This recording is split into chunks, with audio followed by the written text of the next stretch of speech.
the two sides that form an angle. If they give you the two sides and the included angle, the angle in between the two sides, then you're going to use that formula there. And since they gave you C, big C, you're going to use the one that looks like 1/2 AB sine of C, which I gave you yesterday, all the different variations, correct? All right, so now you just plug. So you have K equals 1/2 9 times 8 times sine of 42. And you put that in your calculator and you round it to two places. So somebody tell me what that's equal to.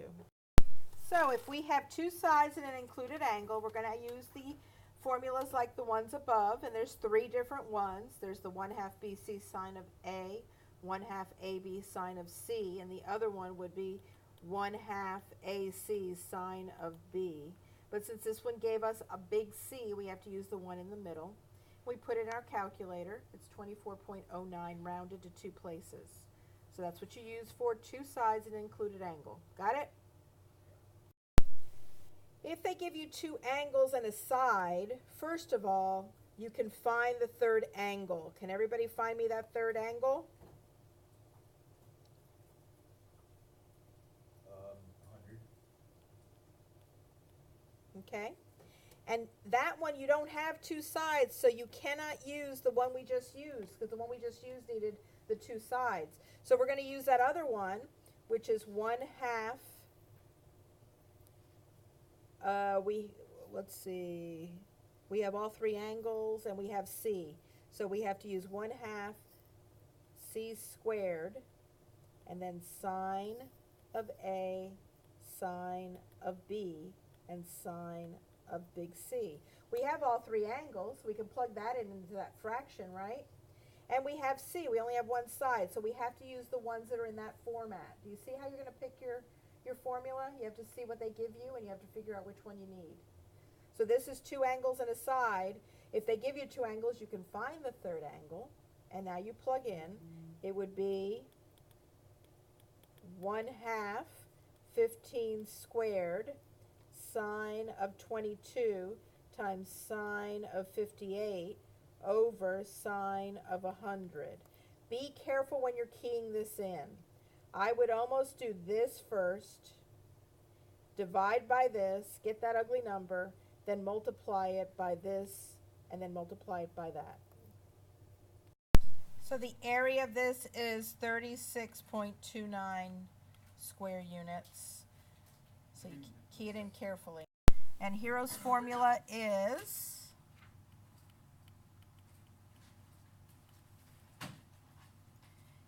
K equals the square root of S minus A times S minus A times S minus B times S minus C, where S equals 1/2 A plus B plus C in parentheses, okay?